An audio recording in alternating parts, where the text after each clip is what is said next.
So we are excited to feature Very Spencer true. Pelton, Wyoming State Archaeologist and University of Wyoming Adjunct Professor of Anthropology, at our May meeting.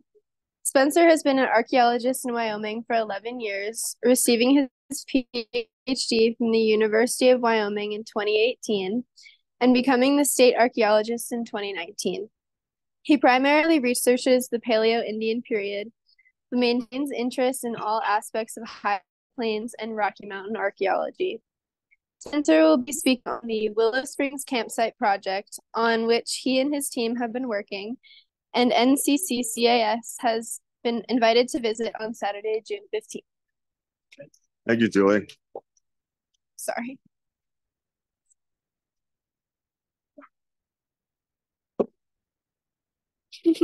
Thank you, Colorado Archaeological Society. Thank you to this sushi restaurant for this TV. Okay, I'm talking about Willow Springs Campsite, what I call a high plains oasis. I'm going to try to get through some of these to save a little time, but what I mean by an oasis is that it's very literally a very small green spot in the midst of a very large brown place. I actually got this photo from the window of an airplane flying into Laramie, where you can see that little white circle around that little green splotch. That's the Willow Springs site, right in the middle of the Laramie Valley. But when you're on the ground, you can see it's very verdant, it's very green in the summer. It's a nice place to be. There's a lot of water, a lot of wildlife, and accordingly, there's been a lot of human occupation there for a pretty long time. It's mainly a large late prehistoric and protohistoric campsite. It's got everything you'd expect from a campsite that predates European contact with pottery, and chipstone, and bone, and all that stuff. But it also contains this late 19th century historic component, believed to be a stage station, which I think most people here are primarily interested in. But there's a lot of questions that still remain about what exactly that historic stuff actually is. So I'm going to try to get into that a little bit. I'm going to start with a history of the work that's been done at Willow Springs and talk a little bit about the prehistoric archaeology there. Then go into some of the historic artifacts and features and do a little hand waving about what that historic stuff actually is. Okay, this site started being investigated in the 1960s, way back in 1962, actually. Archaeologists came on site. There was some historic ranching stuff there. In fact, I think it's actually still being used as a place to run cattle and sheep. So when archaeologists first came on the scene, there was a cabin at the north end of the site. This laser pointer is not really working on the screen, but that little box up there, there was a corral attached to that cabin that kind of linked it down into this water source, this ditch at the south end of it. And we found direct evidence of use of the site for ranching because in one of our excavations, we carefully worked around this little feature and eventually we're like, all right, what is it? So we took the feature out and there was a bottle at the bottom of it, 1942, ancient age whiskey right there. Still had a cork in it. Obviously, some rancher at some point wanted to hide their whiskey. They dug a little pit and cached it in there. But that's not really what we're looking for here. So when Mulloy started working here, William Mulloy was the first archaeologist at the University of Wyoming. He was really the archaeologist that a lot of archaeologists learned from. He made his name really on Easter Island. He was one of the first archaeologists to excavate human burials and the Moai and all that stuff on Easter Island, but he really started his career in Wyoming excavating sites like this. So in 1961, he started poking around the site. And over the course of the next few years, mainly on weekends, I think it's kind of a learning opportunity for students. He ended up excavating about 203 square meters of the site in this big T-shaped block you can see depicted here with the white squares there. These are all 5 by 10 foot units excavated in 3-inch levels. Really good excavation for its day, but he didn't collect everything. He didn't collect the bone or the flakes or a lot of the things that we collect. He just collected stone tools and bone tools and beads and kind of the special stuff, really. But as a result of that, he ended up collecting almost 1,200 artifacts that are still at the university today. I did want to emphasize, this is where a lot of famous archaeologists learn how to dig. This is where George Frizen learned how to dig. It's where Dennis Stanford learned how to dig, who went on to become the head of the Smithsonian Paleo-Indian program. And there's some really great photos of those guys at the site in like 1965. So in terms of kind of the arc of Wyoming archaeology, it's kind of an important site. It was what Mulloy used to train his students. Mulloy never wrote up his research on this site. He got distracted by Easter Island, kind of never went back to do things after a while. And the site kind of lay dormant for almost 60 years. That changed in the early 2020s when landowner Bobby Goman reached out and said, "Hey, I think there's some archaeology that was done on my property back in the 60s. Do you have anything about it? Do you have any reports or anything?" And I didn't tell him because it wasn't. I said, "Yeah, we do have these artifacts, and I'd love to see the site if you're interested in it." And he was. So that initiated this project in 2021, where my office, the Office of the Wyoming State Archaeologist, went in to figure out the Willow Springs campsite and really bring it to the attention of the archaeological community again. So we've only done 2 seasons of field work out there. Really, our priorities were pretty simple, just dense concentrations of artifacts. We knew where all this stuff came from the artifacts and the catalog cards, so we wanted to situate that stratigraphically and get a sense of what was there. So as a result of that, we excavated so far about 23 shovel tests, just big post holes, but also dug about 24 square meters of excavation. And we're constantly working. It's the biggest that I know of, and it just keeps growing every year. We investigate it. Probably at 17 acres, if not closer to 20, 25, something like that. So what does this occupation look like? Well, it starts with the Paleo-Indian period, like a lot of sites in this region. You'll be very aware of this being so close to the Lindenmeyer site, but it's an important area for Paleo-Indian archaeology nationally. We have some very important sites. So just a couple kilometers away from Willow Springs, there's a site called the James Allen type site. This is the site where the James Allen point was defined. If you all know anything about this, it's these parallel obliquely flaked points. They date to about 10,000 years old or so. Mulloy excavated this site again in the 60s and pulled out all these beautiful spear points and bison bone and stone tools and stuff. And it's just right by the Willow Springs site, just northwest of it. Going southeast of Willow Springs, kind of going over the Laramie Range into the high plains, you got the very famous Lindenmeyer Folsom site, the largest fluted point site in North America. And then a little known one just south of there, the Johnson site by Livermore. This is a Folsom locality with maybe a dozen or so Folsom points. Jason LaBelle's worked on this site recently with Kelton Meyer. And then Gordon Creek Woman, one of the most important early American burials that exists, a complete burial of a female in her early 20s buried covered in red ochre, some stone tools and bone tools just up the Poudre Canyon. These are all very important Paleo-Indian sites, and that presence really extends up to Willow Springs as well. We found very little evidence of Paleo-Indian occupation in our investigations, but from piecing together collections from other folks as well as some things from Mulloy, we do know there was a pretty extensive Folsom presence there. Mulloy did find a Folsom point base and a channel flake in his excavations. Dennis Stanford, when he was working out there as a man in his early 20s, found a Folsom point. We just know it was 200 yards north of the site, is what the catalog card says. And then a pretty well-known collector, really active member of the avocational community, Gary Yeager. I think he's out of Weld County. He came by the site one day and we documented his collection. He ended up having 5 Folsom Midland points. George Frizen found a couple points out there. So altogether, this is kind of a big Folsom assemblage for any site.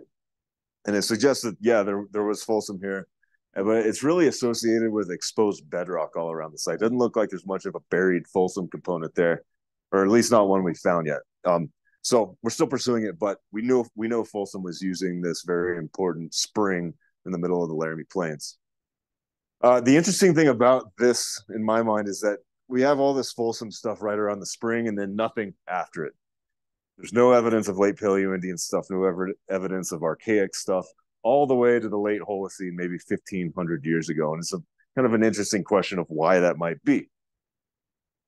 Most of the evidence from the site, the vast majority, dates to the late prehistoric, the last 1,500 years or so. And my suspicion is it's because this spring, this really productive artesian spring that we have now, dried up for most of the Holocene. Maybe the water just didn't recharge as much, or maybe there was more sediment blowing in than water popping out. For whatever reason, it looks like people didn't live at this spring for basically 12,000 years or so, until the late prehistoric period. You can see this in the stratigraphy. I won't go into too much detail about the nerdy details of the stratigraphy, but basically it looks like all this evidence the last 1,500 years is kind of in this palimpsest occupation at the top. What that means is people just lived on the same surface for about 1,500 years, very little deposition. And what deposition there was churned up constantly by burrowing animals. And so all this 1,500 years of prehistory is just kind of combined in this thick mat of black soil that we find at the site. At the east end of the site, it's very thin and exposed at the surface. And then as you get into the spring, it kind of thickens out, and you do get a little bit of separation, but not enough to actually define kind of a stratified archaeological site. That thick mat of occupation overlies in a lot of places of sterile red sand. There's just nothing in it, just thick mat of red sand with no artifacts. So what I think is that during the Holocene, this dune blew in, covered up the spring. There was no water there. And then about 1,500 years ago or so, the water popped back up.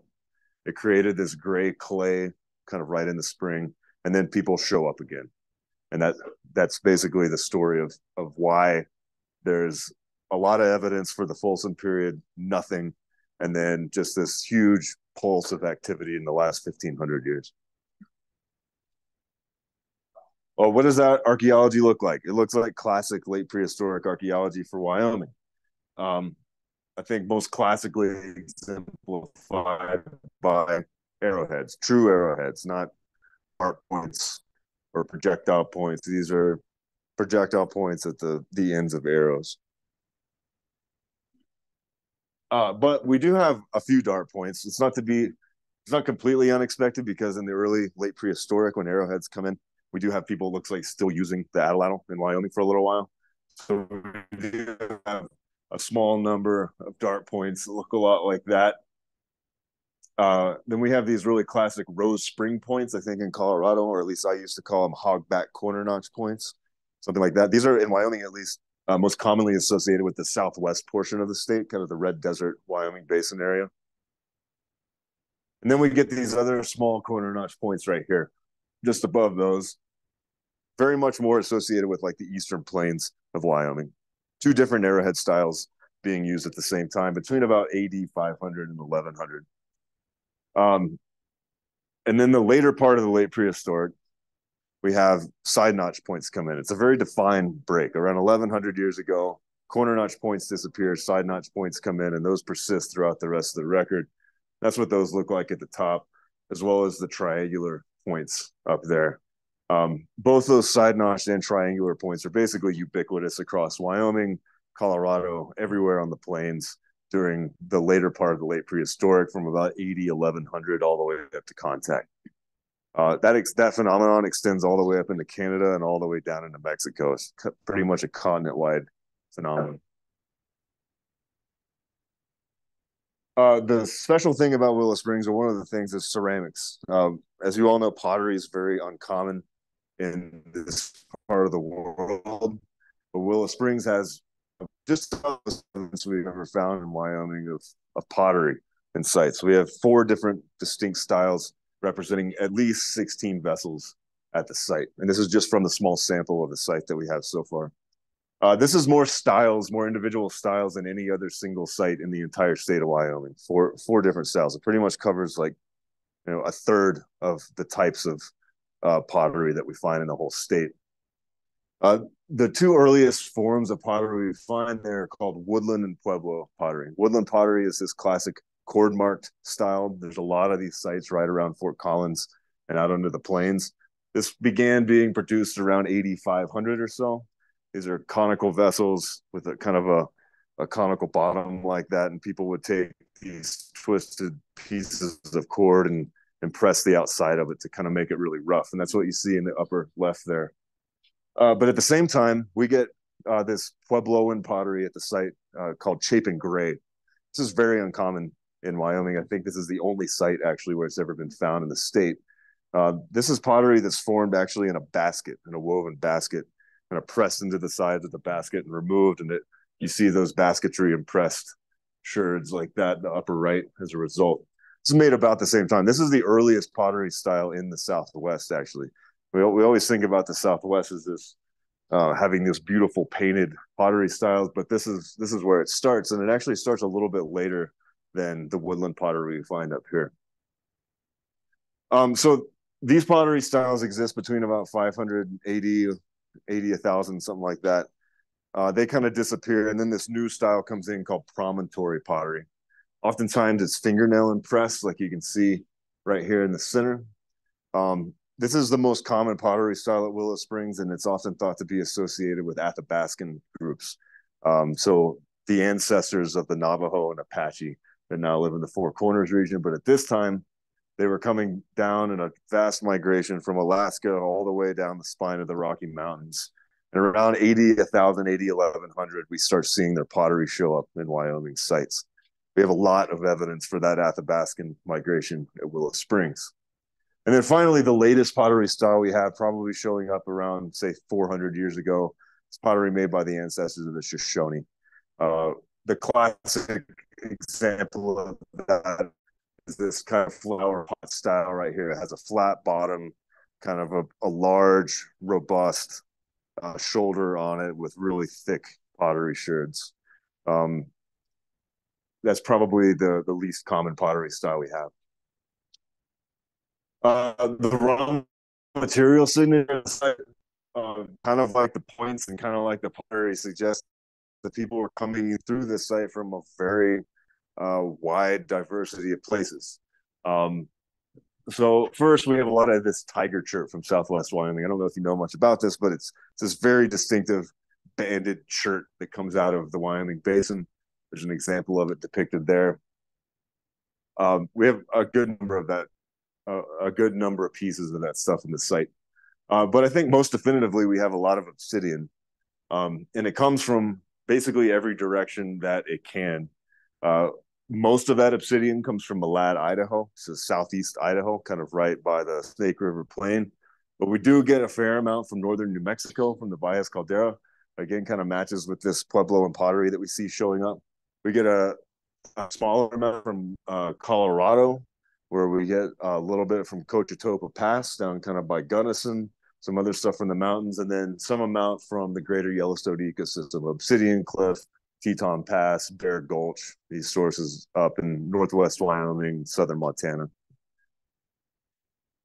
So Willow Springs has connections to basically the entirety of the southern Rocky Mountains and into the central Rocky Mountains as well. We've also got some pretty notable items, bone beads, pretty rare in this state, made out of dog bone and ungulate bone, shell beads, freshwater mussel, but also olive vela, which is either from the Pacific Ocean or the Gulf of Mexico. We also have trade beads. This kind of tradition of moving stuff really far distances seems to continue into the protohistoric with some white and blue glass trade beads. We have a trade brass ring, probably cut out of, say, like a brass kettle or a brass mug and turned into some sort of either like an earring or a nose ring or something like that. And then bone awls and this weird antler object that I don't know what it is, but just some interesting stuff you don't typically find in sites around here. So all that together gives us a pretty clear, what I'd call ethnohistoric timeline for the site. Starting about 8,500, you get Plains Woodland folks coming in from the east. You also have Puebloan folks coming up from the south, and probably some Fremont folks coming from the southwest part of Wyoming, all coming into this site. After that, you have the ancestors of Athabascan speakers coming in between about 80, 1,100, and 1,400. The people that would later become the Navajo and Apache. After that, about 80, 1,400, the Shoshone are definitely there for a few hundred years. And then during the protohistoric period, it's almost certainly the Arapaho that are hanging out in this area, as we know from the historic record that they were here. So that's the whirlwind overview of the prehistoric record there. Uh, and I think the thing that's cool about the prehistoric record, it basically runs uninterrupted into the historic record at this site.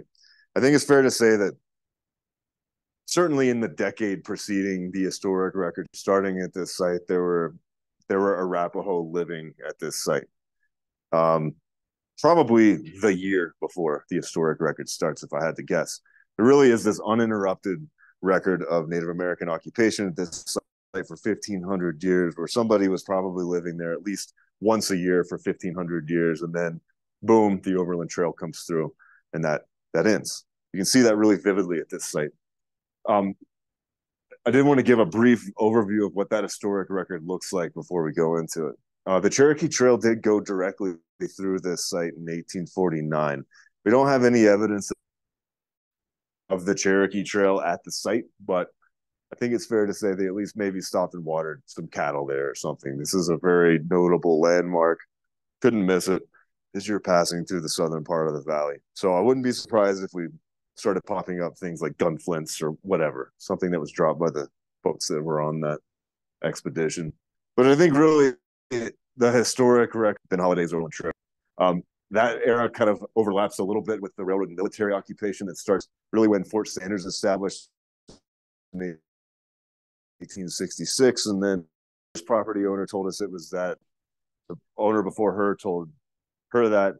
And it's just always been known that this cabin, the remnants of this cabin, was an Overland Trail stage station. And I believe it. I didn't have any reason to doubt it, but that's not how we do archaeology. So we needed to prove it, right? So going into this historic analysis, we knew a few things. We knew that Willow Springs was definitely a swing station on the Overland Trail. Virginia Dale, home station. Big Laramie, home station. Willow Springs is directly in between the two. It's a swing station, and it's noted that way in multiple historical documents. So the place where you pick up a new few horses or pick up some feed and whatever. You didn't stay there for very long. It was a place where people just passed through. But we also know, and this is largely thanks to Brian Carroll, that there was a couple soldiers killed there. During the summer of 1865, that really bloody summer in the Plains Indian Wars. Samuel Matthews and Sadler Walter Colton killed on August 13th, 1865. And that account, that incident that's corroborated in military documents is also the same incident that Ben Holiday reports in his depredation claim to Congress, where 6 mules, 2 horses, a pony, and a corral were all done away with during this incident. So something happened there. It was a significant historical place. And I should say, since putting this talk together, I've learned a couple other things. These were part of Michigan. The reference I found said all the Michigan units were combined into the 1st Michigan at this time. They were carrying Spencer rifles and cap and ball 44 caliber pistols. I think that's about all I've learned. But at least we have a good kind of context for what we should find as evidence associated with this incident. Spencer rifle shells, cap and ball weapons, so percussion caps with 44 caliber balls or bullets. So there's some ambiguity regarding the exact location of where the stage station was in the historical record and in the records that we have at our disposal. So we wanted to know, is the historic component that we documented here actually the stage station? So let's start with where the stage station was. In our records, there's 2 locations documented for that. There's one where we dug, Willow Springs, but there's also a place a few kilometers to the southeast, right by Tyson,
in boxes.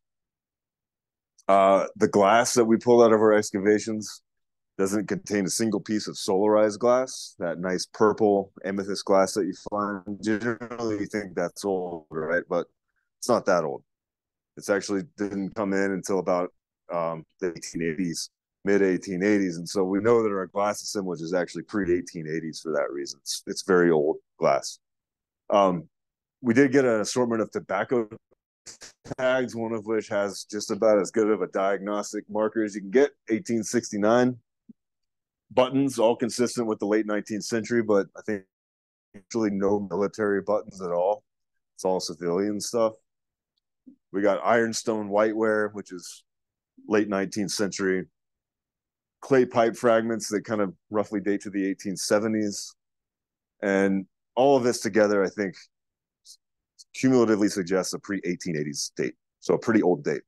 Fits with the Overland Trail. I should mention, I didn't elaborate on this, but I don't know if he worked on. It was an artifact I was unfamiliar with, but prior to selling tobacco in tins, you know, like the Prince Albert in a can, they would brand these big braids of tobacco with these little metal tags and stick them in the side of the tobacco. So it was basically a way of when you're trading stuff out west, people wanted to actually develop brand loyalty for their tobacco products. So they developed this tag system in 1869 to start branding tobacco. So that's the majority of artifacts. Let's talk about the ammunition. This is the most common, best diagnostic we have. And we have a lot of ammunition from this historic component, interestingly, I would say. The earliest of that ammunition dates to the mid-1860s. I think the single earliest metallic cartridge we have is a Spencer 5650 shell, a couple of them. But we also have a lot of Henry 44s, really this classic old Golden Sides lever action repeating rifle. A lot of Henry 44s. We also have several handgun rounds. We have the 5070, which is kind of the standard issue round for the U.S. military starting in 1866. But we also have the 4570, standard round the U.S. military starting in 1873. A lot of sidearm rounds, Colt 45 sort of things. And all this stuff is concentrated in this little area about the size of this space right here, right next to that cabin. It suggests to me that it was one event where all this ammunition was deposited at one time. And cumulatively, it suggests evidence between 1862 and 1880. Some of this stuff didn't come in until after the Overland Trail era had ended. One thing I wanted to draw attention to, this really interesting artifact in the top left. This is a crushed 5070 shell that in the field we thought somebody was just messing around. Maybe took a pair of pliers and crushed it, but this was a mischambered round. And my theory is that somebody mischambered a 5070 round into a 4570 rifle, pulled the trigger, just smashed it in the chamber, basically caused probably a pretty catastrophic incident. And the final thing I wanted to note is it's not just metallic cartridges. There's also a lot of bullets in this really small defined scatter of cartridges. To battlefield archaeologists, that suggests a firing position, which means that there's a defensive force depositing their shells, shooting out, but there's also bullets coming into their position as well, smashing into whatever, the wood crates they're hiding behind or the ground or something. So it's not just somebody sitting and shooting at animals or something. There's actually bullets being fired into this position, which I think is kind of provocative. Okay, there's also a couple of interesting historic features we're talking about. I think the most interesting one's this refuse pit we discovered in 22. This is a pit just off the side of that cabin. It looks like one defined event, maybe where somebody dug a pit, put a bunch of trash in it and buried it. It's filled with burned wood, animal bone. There's like articulated segments of pronghorn and stuff in it. Glass bottles, but it doesn't look like a burn pit because the glass isn't melted. It looks like something burned and then people kind of cleaned up the mess and swept it into this pit. One cool thing is that you can actually see the shovel marks where they dug the pit on the margin here. And then I think crucially, that tobacco tag with the 1869 insignia on it was in this pit. So we know this pit was excavated after 1869. So from all this, I have to conclude that this excavated historic stuff at Willow Springs is not the stage station. It postdates the stage station.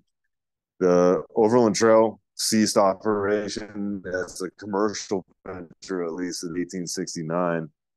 And here we have an 1869 tobacco tag in a single event refuse pit that must date to later than that. So I'm faced with this weird situation. We have a lot of evidence in favor that this was a stage station. Military documents clearly describe Willow Springs as a stage station. We have these wagon ruts linking this site to the Overland Trail. The cabin is unambiguously associated with all this historic archaeology. It was definitely there when this stuff was deposited. And we do have some ammunition that dates to the right time period. On the other hand, though, most of these artifacts and features date to the 1870s. I think the ammunition's probably dating to the mid to late 1870s. You have to imagine a lot of these firearms are in use for at least a couple decades after they're introduced. The cabin's not quite the right size. It's pretty small. And in reality, these wagon ruts that link spring to the Overland Trail don't even go to the cabin. They're on the other side of the grove. So I don't know what this cabin and ammunition and all this stuff represents, but I have my guesses I'll go into. So we know it's a stage station, but we don't know where it is. Where is it?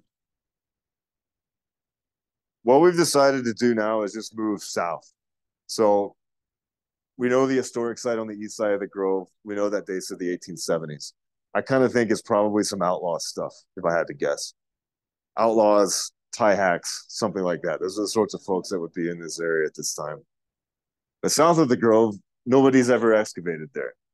It's where the trail is, and it's just kind of an unknown. This is a big site, and we haven't gotten there yet. So as an initial attempt to look at this, we took a GPR out there in the fall. We're testing out this new toy that my geophysics guy has called the Screening Eagle GS8000 with a GPS. So we initially just ran a single GPR transect across this landform to see what we could find. And immediately we turned up some interesting stuff.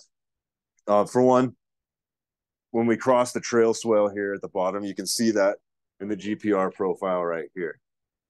But then when you get to the north side of that transect, there's another set of trail ruts that are not visible at the surface today. So we see there's buried historic ruts in this site. And then in between it, the same elevation, we do have a lot of historic anomalies popping up at the same elevation where the historic site should be. So a good lead. So based on that, we just did a bunch of squiggles across it to see what we could find. That's what this is. The cool thing about this specific tool is that it takes slices down through the profile in intervals of like 2 centimeters. So you can actually see ground penetrating radar results for every 2 centimeters of the stratigraphy as you go down and down and down. Let's see if this works.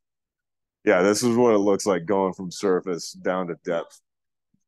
So you can see all these anomalies popping up as you go deeper and deeper into the sediments.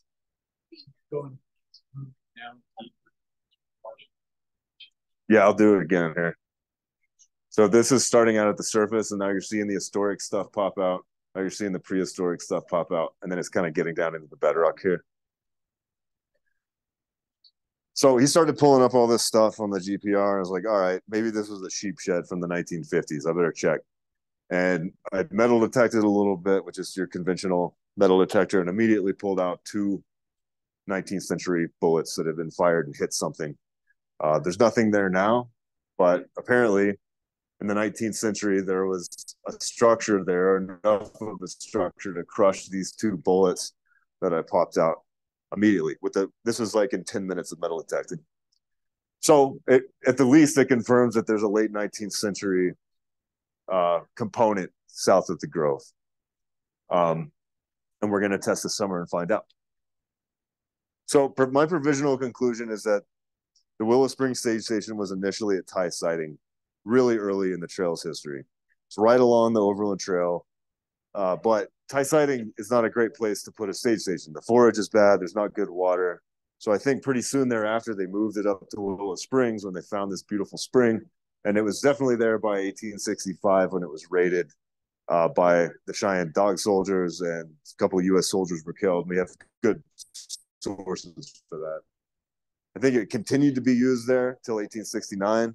Yeah. Where? Oh, yeah, 1969.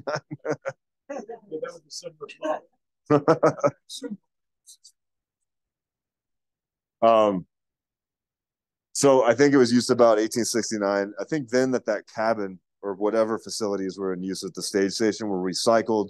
They were moved to that location on the eastern side of the grove by the 1870s, where it was then used for something else. I love thinking about like some train robbers or stagecoach robbers hiding out there and getting into a shootout with like a vigilante mob. I don't know if that happens. I've looked. There's no accounts of it in the newspapers, but something happened there in the 1870s. Something kind of major. There's a lot of stuff there, and we just don't know what it is. I haven't found any historical record of it. I think after the 1870s, probably from about 1880 on to the Depression era, this site was completely abandoned. And then when people really flocked to the hinterlands during the Depression to start ranching again, they used that old cabin and augmented it with a corral and started ranching there again. Probably used that cabin, it looks like, as like a sheep shack, like a lambing shed or something like that. And then in the 1960s, we started excavating it. That's basically what I think that the historic component means. You ever time the hospital working up there? I found a couple of accounts of that, but I haven't seen them hiding out there specifically. I did want to acknowledge some folks. Brian Carroll, for instance, was a huge help in tracking down some of the historical research. Some students, Dan Garner, helped me out a lot with the obsidian sourcing. Dan Aiken did a lot of ammunition work. Michael Page did the ceramics. Brad Carr is our geophysics guy. Marcel Kornfeld really got me interested in this. Dave Eccles has done some of the point research. And of course, William Mulloy for excavating the site in the first place. And then Bobby Goman passed away a couple of years ago, but he was really the one that got this project started. And his daughter inherited the place. And so our work out there continues. But yeah, all the volunteers, Sue on there. But that's my story. Happy to answer any questions about it, though.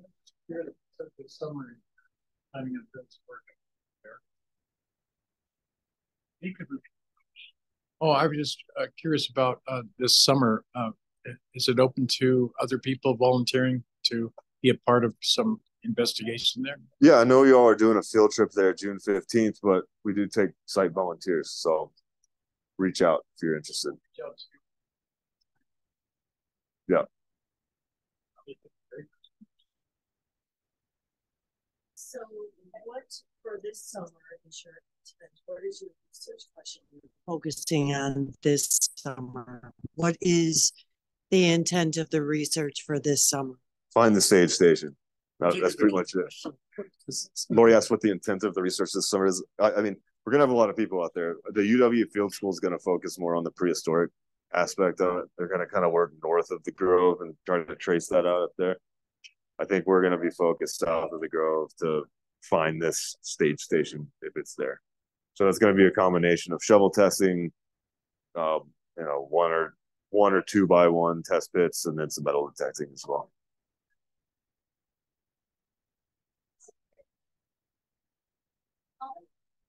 Do you have any gut feeling? Because you've worked this land so long. Any gut feelings about location that if you could choose where you'd want it? I think it's south of the Grove at this point. I think it's that area south of the Grove. Yeah. I mean, I don't know where else to look if it's not there. So, if leave somewhere without finding, I'm gonna be pretty disappointed. We've looked a lot of places. Okay, so when we come out there on June 15th to visit the site, what are we going to see? Which part are you taking us to? We're going to see the whole thing. We'll do a big walkabout. I'll bring the artifacts out. Yeah. Yeah. Volunteers. Because this is my first experience here with the dig. Will like some of us help dig or what? I usually start people out on the screen just so they can get a sense for what artifacts look like. And then, yeah, you can help dig. What is the duration of that? We'll be out at the site between June 10th and 19th. And you can basically volunteer anytime during that period. Okay. And I mean, there's a lot of jobs in an archaeology site. You can screen, you can dig shovel tests, you could take notes, you could draw profiles, you could curate artifacts. Like, there's a lot of ways to fit into the process. And it really just is. We'll probably stick a shovel in your hand then.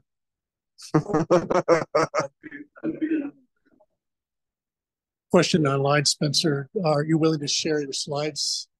Can we share the slides later? Yeah, sure. Okay, good.